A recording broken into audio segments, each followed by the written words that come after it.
Hello, everyone, and welcome back to the Cultural Curriculum Chat podcast, the show where we explore culture, identity, education, and the stories that shape our communities. I'm your host, Jebeh Edmunds, educator, cultural competency consultant, and author. And each week we have powerful conversations with educators, artists, and leaders who are helping us understand culture and community in deeper ways. Today's guest is someone whose work beautifully connects dance, language, and identity.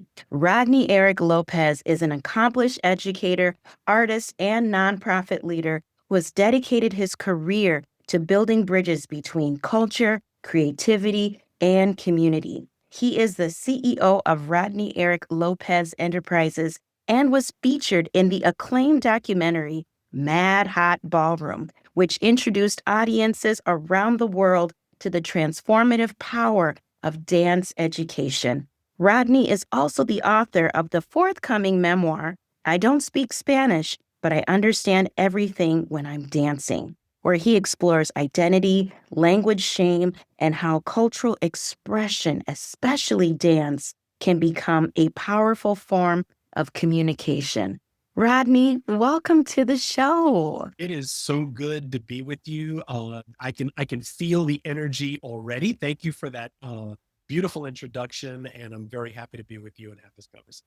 Oh, you're welcome. I'm telling you, before we started, listeners and viewers, like we already have that dance language. Like, yes, you're a dancer, I'm a dancer. We just get into it, get into our form and spot and get ready to go. And I love this about your story when I was researching.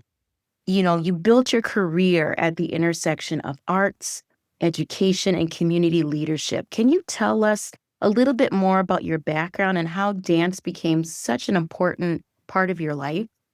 It's an important place to start because my career didn't begin in dance. I came Okay. to that later in my career, a little bit later, and a little bit older. My first career was in public relations. I started in the nonprofit space, in healthcare, economic development, and then eventually corporate public relations. I was a journalism major in college, and I had designs on being the Puerto Rican Brian Gumble. That's who I wanted to be growing up. But all of my internships were in public relations and marketing. So my career began in that space, and it wasn't until a few years in that I met somebody. I met a young lady with whom I was enamored, and I followed her like a puppy to salsa events. She was a professional salsa dancer. She was also a social worker. That was her day job, but she was a professional salsa dancer. We met, and I was smitten, and we started hanging out, and she was in this world that I had no idea existed. Now, being Puerto Rican, being born and raised in New York, to parents from Puerto Rico, salsa was in my upbringing, right? It was in my home. Mhm. My father was a musician for a time, so salsa wasn't foreign to me. But when it's your parents' music, it's not cool, right? So I listened to whatever was playing on top 40 radio growing up, but it wasn't until I reached this stage of my life in my early 20s that salsa started to become real for me, not through the music initially, but more through the dance, right? Through this art form, through this social dance that was just exciting. It was new. This was the mid 90s where we saw this new wave of salsa being introduced and expanding in New York City. Uh, what I call the second generation of salsa, because there was a mambo generation in the 40s, 50s, and 60s that got sort of well, I'll just say sidelined, really. But it just like culture does, it goes in waves. And so I started dancing first for fun, first for the joy of it. Then I got the opportunity to start teaching, first as a volunteer, then as a staff instructor at a great dance studio called Dance Manhattan in New York City, and then eventually as a teaching artist with dancing classrooms. And so slowly I left this career that I had started because while it was intellectually stimulating, it wasn't particularly gratifying personally. And I started this new career, first as a dancer, then as a dance teacher, then as a teaching artist, and then eventually as a leader of this organization that brought ballroom dancing to children, bringing all of my skill sets together in one place. So that's kind of the short version of the story, but essentially it began with a relationship. It, it has continued with me understanding how social dance can be central to relationships, how Oh, social yeah. dance can inspire and foster the kind of community connection and confidence that we need to face some of these social and emotional challenges of our lives. Oh, that is so, so profound, Rodney, because you're right. When you are doing that social dance and how you said too, like the mambo, it was sidelined, kind of like, okay, that's the older generation, but how the younger generation, like yourselves, came and rethought it, reshaped it, and put it into your own and had like a rebirth of how you all interpreted it growing up. And like you said, generationally, like it's always been in you, but it was kind of like the perfect time for you to revisit that part of your life and grow from there. Oh my goodness. And when you're saying journalism major, I said, me too. I want Me to be too. African Oprah. Yes, you See, Rodney. we were meant to have this conversation today. I'm telling you, yes, this is so, so neat. And when you talk about, let's talk more about that social component with salsa dancing, because like you said, especially in this time, we find ourselves very isolated, very like, this is my thing. And, do you feel like we need to have that resurgence back in community and dance and that grounding? I want to say yes for multiple reasons. Yeah. And I want to start and I address this in the book when I talk about particularly what this has meant, what my work and the work of other people in my space, what that impact has meant for children, particularly in the school system. But it's really Yeah. for all of us. It's just that children's needs tend to be very acute because their minds and their personalities are still in development. Um, but I'll say this for a couple of reasons. And I want to start by saying I am not a technophobe. I believe in the power of technology. I believe that Yeah. technology has a lot to offer us. Technology is allowing you and I to have this conversation right now and to share Exactly. it Yeah. with your audience later. But but technology has its limits and technology has its drawbacks.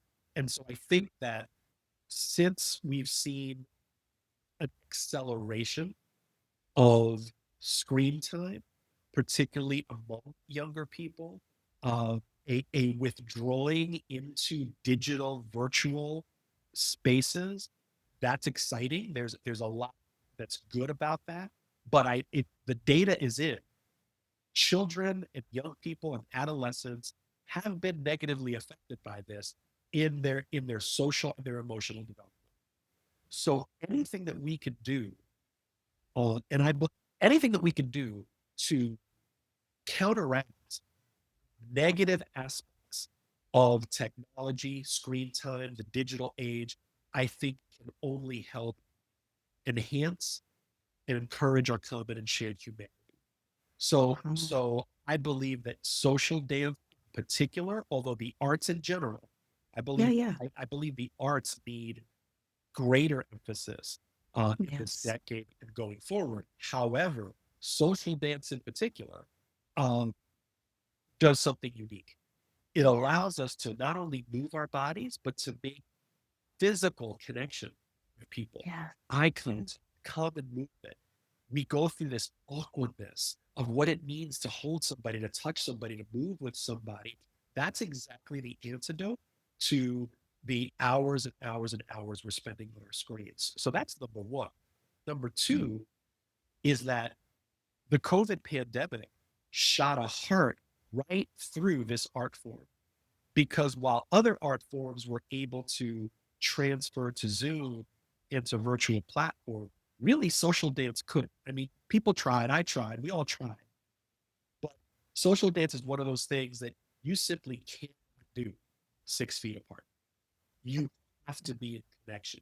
You have to be in proximity. And so COVID taught me and everybody in my sort of in my field that, oh my God, we can lose this, right? Like we are one crisis away from losing one of these things that creates connection in this very human way that we have had for our entire history as human beings in one point. And so I believe that that dance and the arts, but dance in particular, because it's I say dance is the most democratic of art forms because it's mediated. I don't need a tool. I don't need a medium to experience it. It's body. We all have a body. We can all use it in this way. So I believe it's essential to what it means to be human, and I believe it's essential to what it means to be human in community with others. It's absolutely indispensable.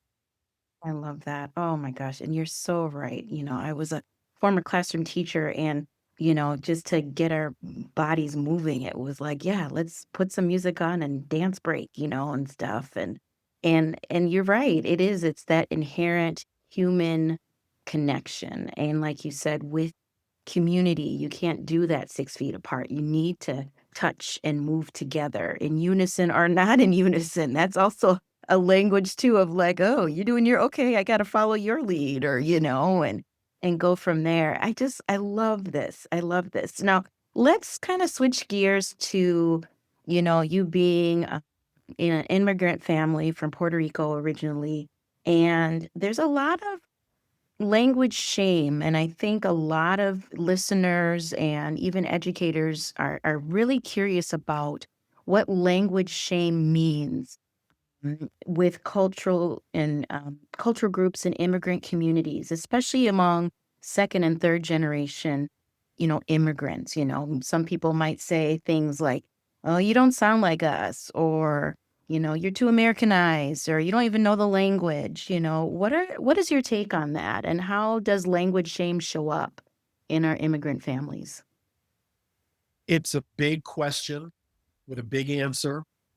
And the reason why I wrote this book, because I felt like the talks I was giving on it were insufficient to process the depth of the feeling that people in my audiences were.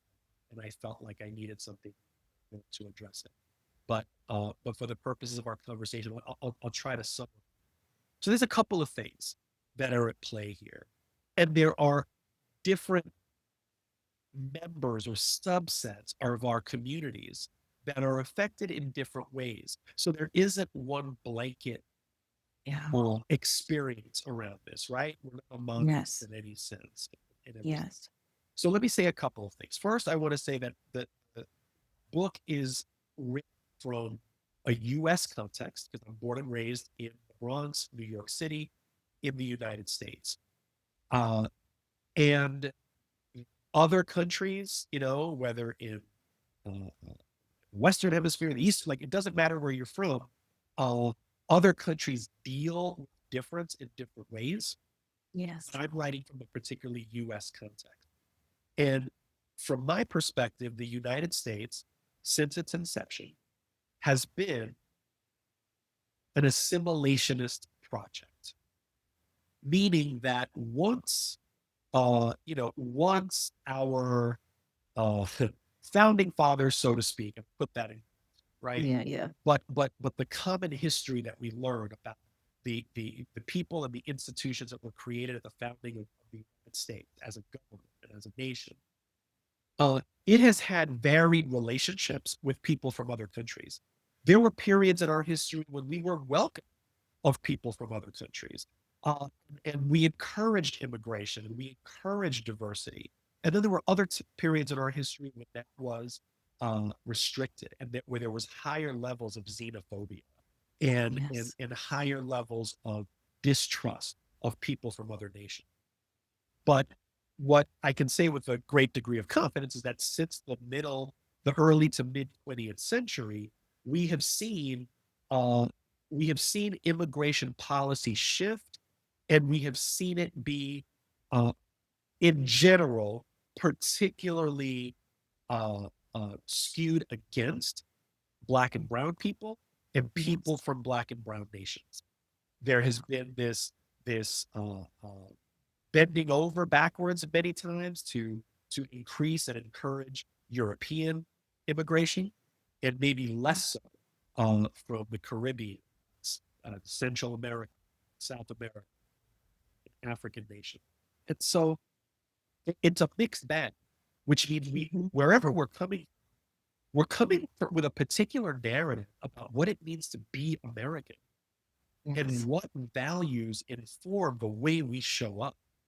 Now, Puerto Yes. Rico is in a very unique position because unlike anywhere else, any other immigrant who comes to the United States, with the exception of people who are coming as refugees, because those folks are leaving traumatic situations. But for folks who are electing to come to the United States, typically it's because they want better lives for themselves, their children. They want to access the economic opportunities that are here in the United States that have been here traditionally.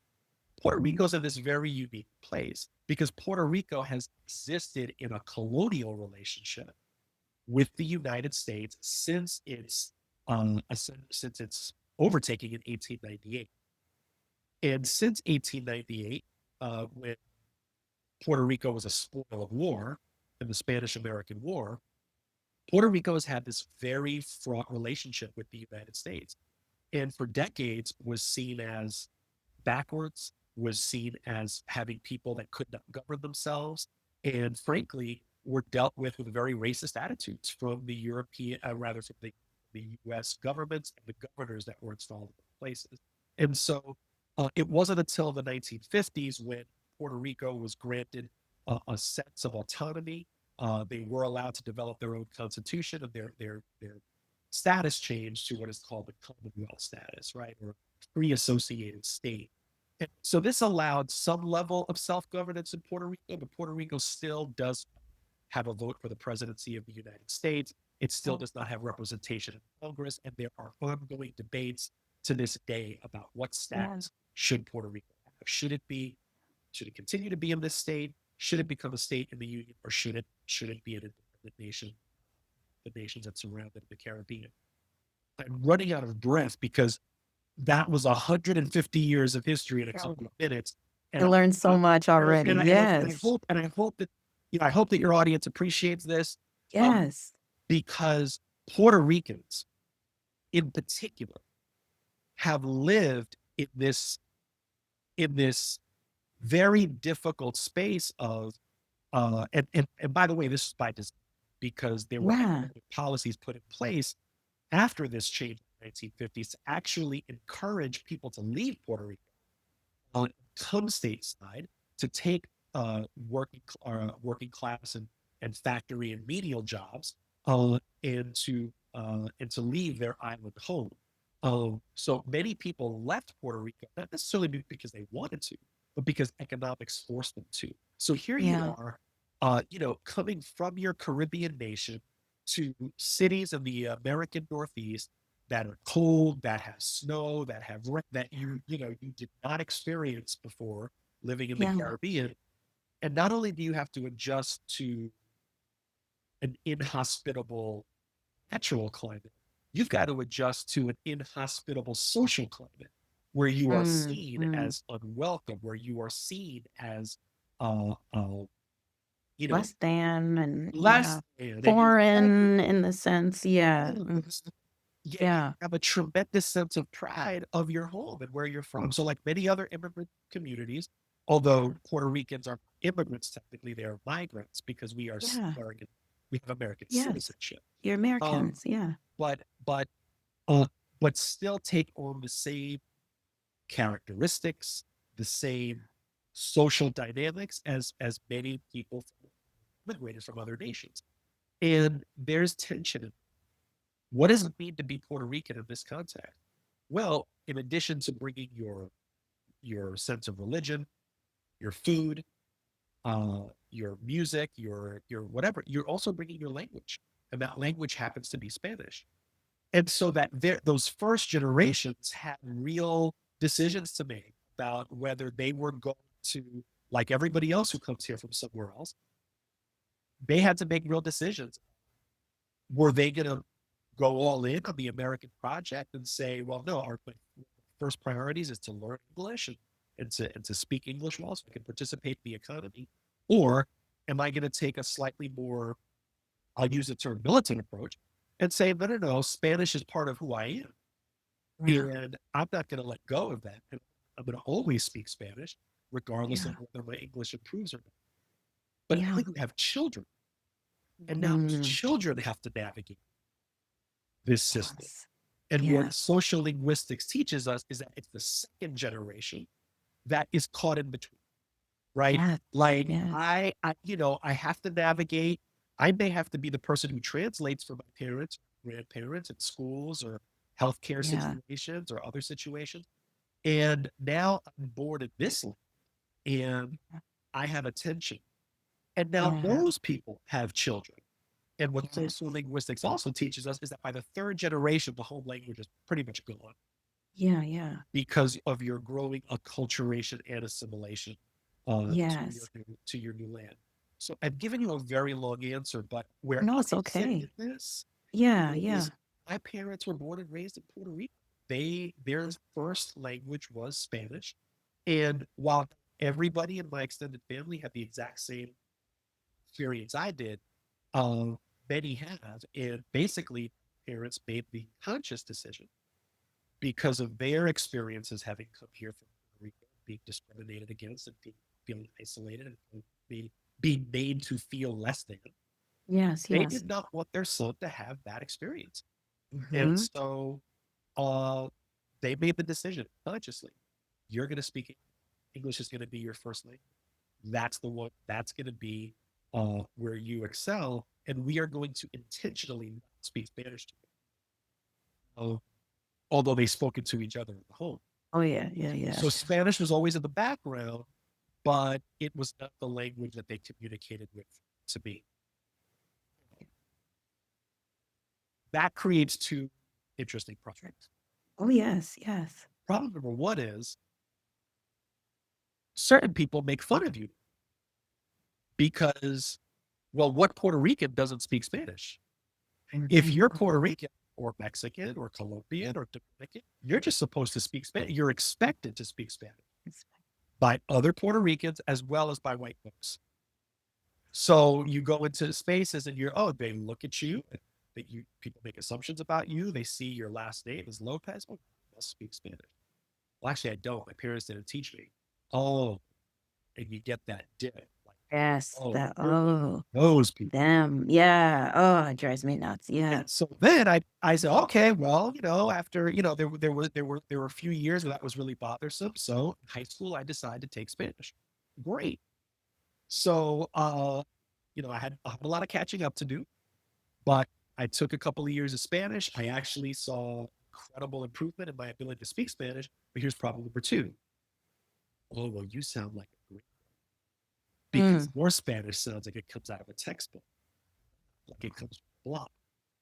So I lived in this damned if you do, damned if you don't Yeah. existence. And so I've carried for most of my adult life a lot of shame around being caught in these two places, right? Like not feeling Puerto Rican enough because I couldn't speak Spanish, and then not feeling Puerto Rican enough because I couldn't speak it well once I learned how to speak.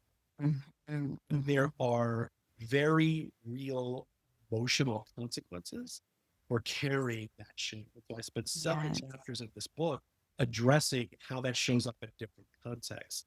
So I've been going on a long time, but It's all I good. feel like Yeah. it's the kind of it's this issue requires that kind of long look at Yes. how people show up in this country and the forces, the push and pull forces that affect people's relationship to not only their language but their heritage.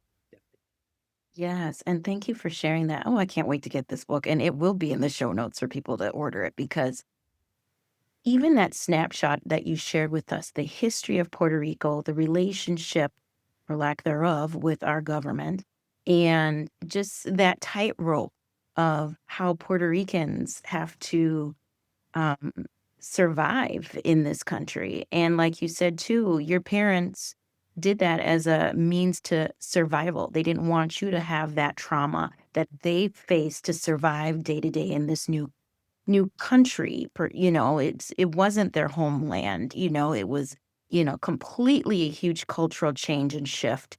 And you being their child, they're like, no, we don't want you to have those obstacles to that degree that we did. And I like how you even touched on this too, Rodney, of when people see you, they already have their perceptions about you. And then that dip in their tone, like, oh, it's like, what? I'm right here.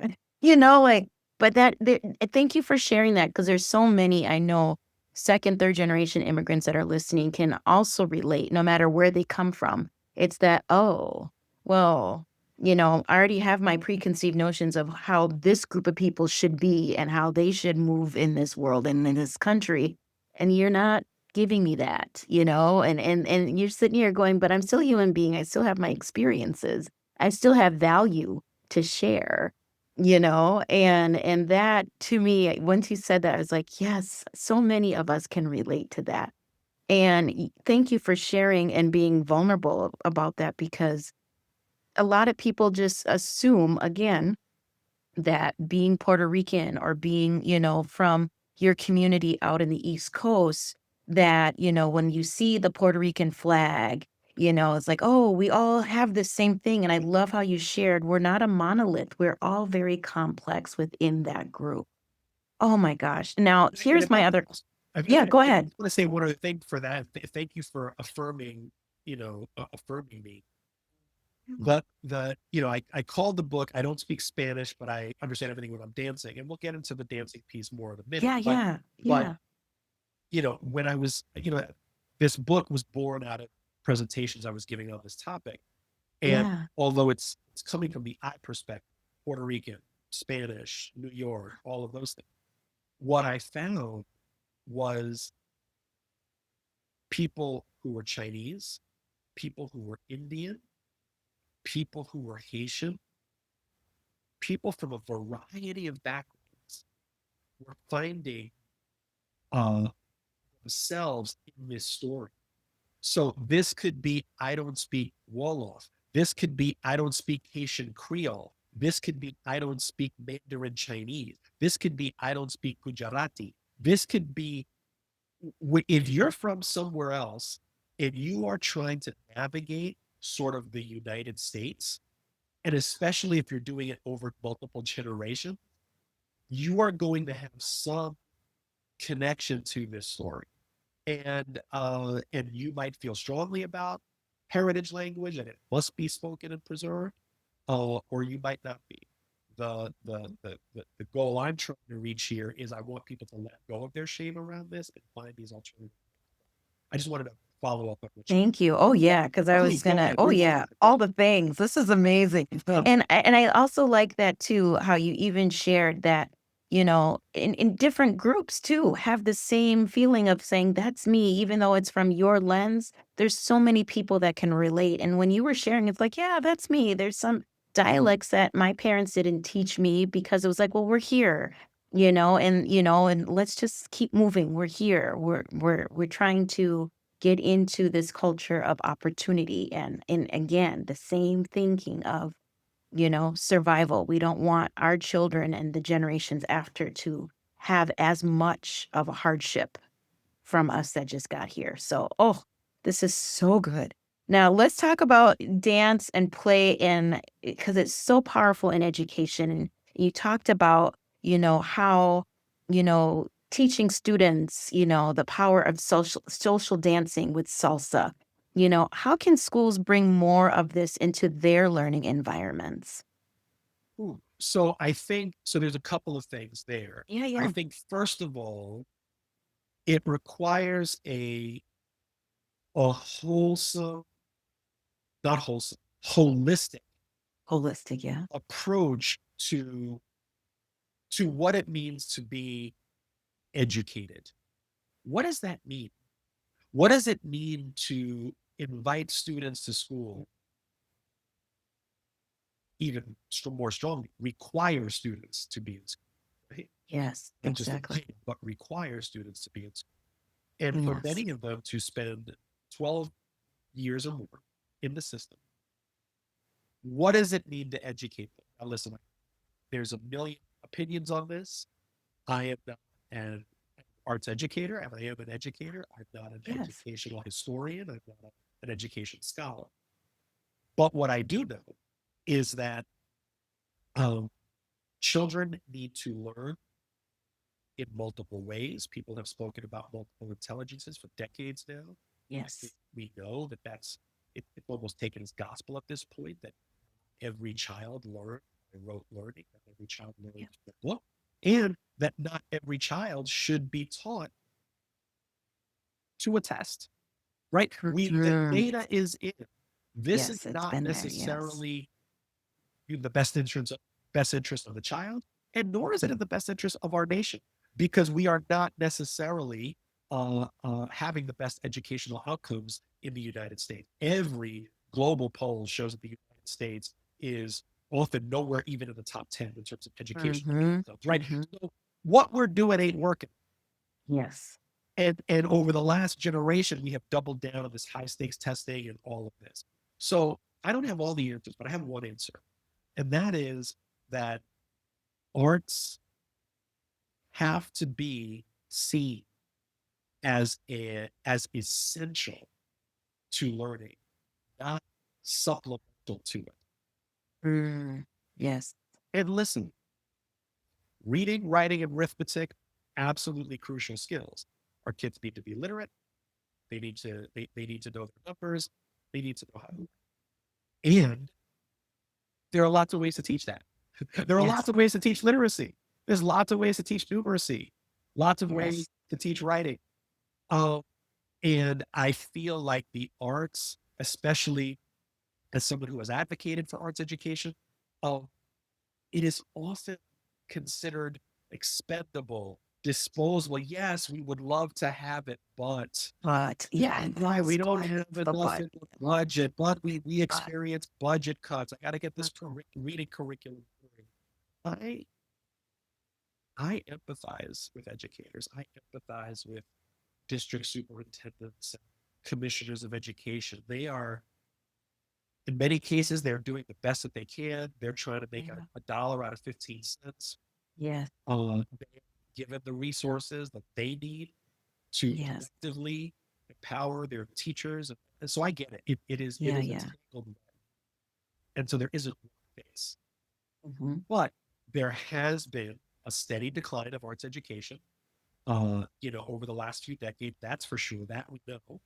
And the data shows that children who have a more robust arts experience in their K through 12 experience just do better. They do better Yeah. socially, do better emotionally, and do better academically. Yeah. So, what can we do as educators, but not just as educators, as policymakers, as funders, to create spaces where children can learn and where children can learn in creative ways.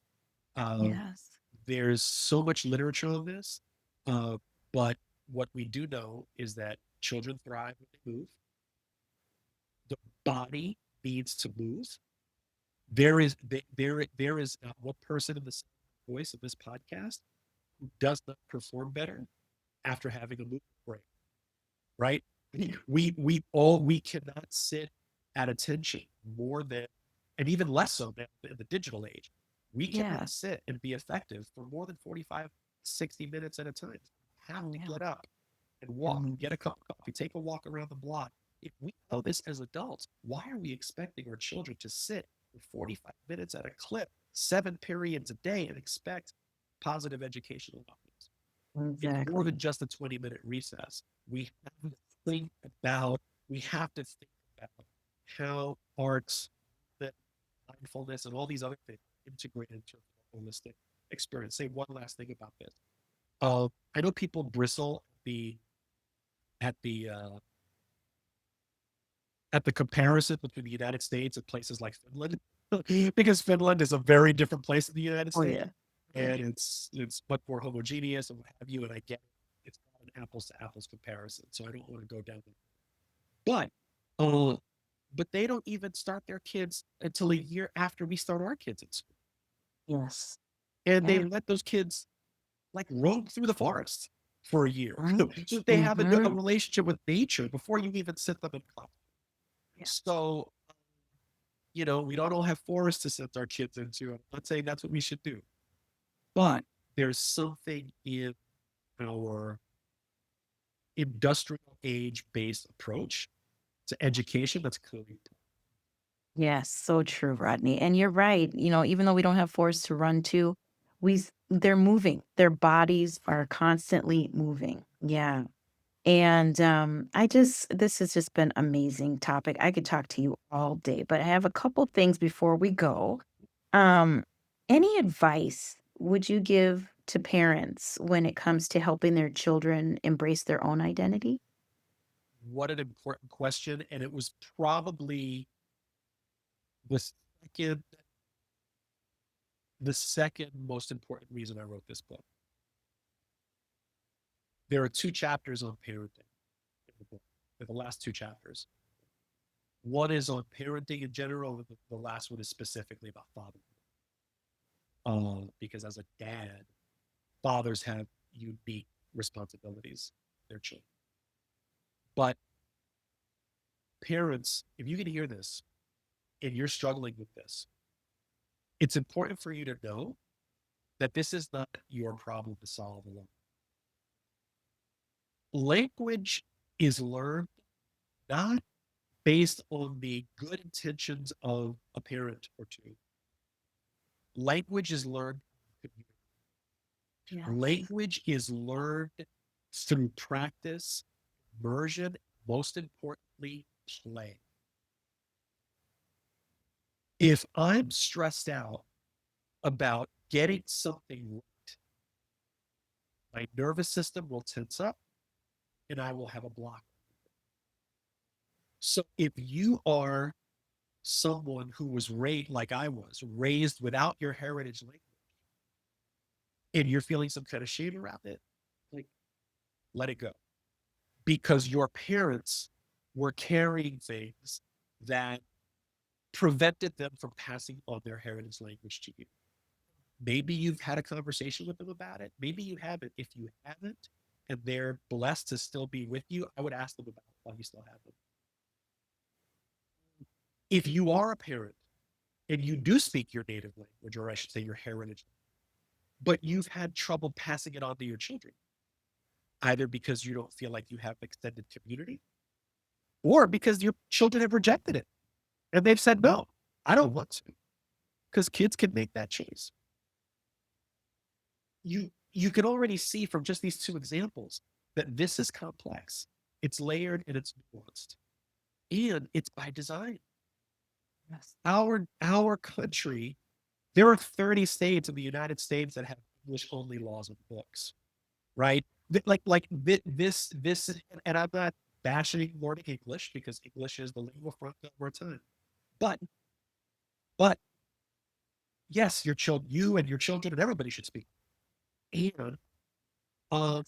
the educational system, the the policy systems, the healthcare systems, the commerce systems privilege being fluent in English and diminish bilingualism or multilingualism, right, as an asset. That's not the case in other parts of the world necessarily.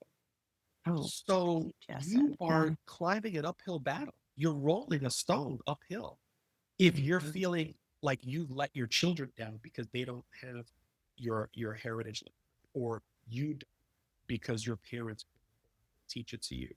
Maybe they made a choice parents did to withhold it, or maybe they tried and just didn't want to support because they had and they didn't Mhm. have the extended family, grandma and titi and uncles and aunties and other people who could support you.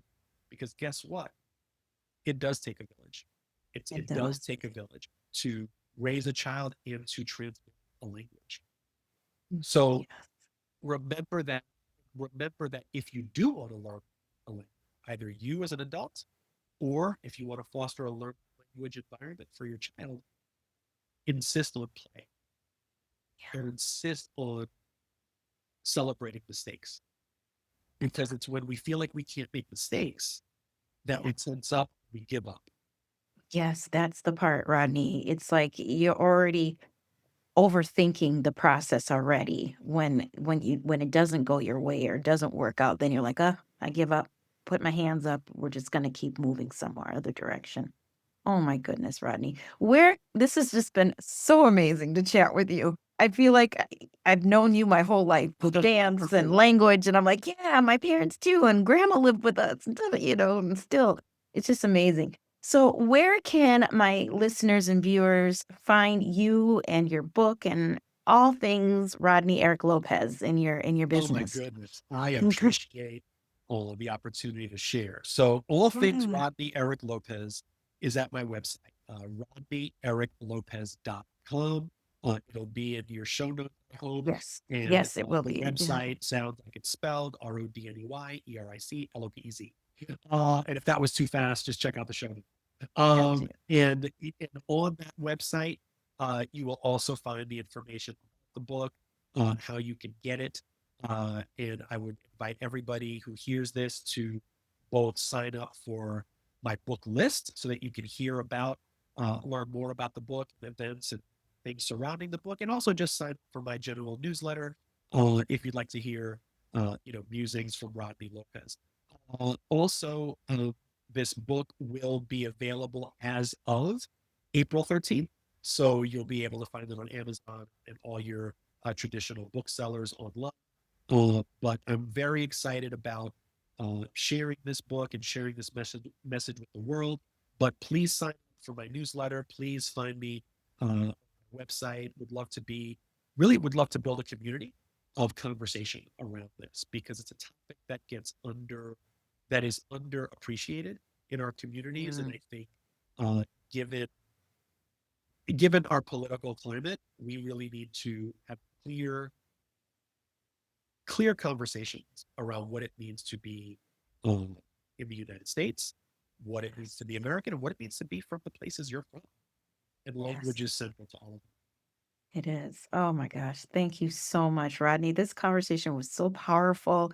You just filled my cup today. Your work reminds us that culture is not just something we inherit, it's something we express, we move through it, we speak it, and we live it every single day. So thank you for joining us. And if you enjoyed this conversation, folks, please subscribe and share to the Cultural Curriculum Chat podcast with a friend. And if you're an educator looking for culturally responsive tools, be sure to check out my multicultural lesson plans and my professional development mini courses on jebehedmunds.com. And you can find those resources as well in the show notes. And we'll also have all of Rodney's work in the show notes as well, where you can continue to walk along and dance along with his journey. Oh, thank you so much, Rodney, for it. being on the show. Thank you And so I'll see you. Thank you. And I'll see you guys here, same time, same place. Bye bye.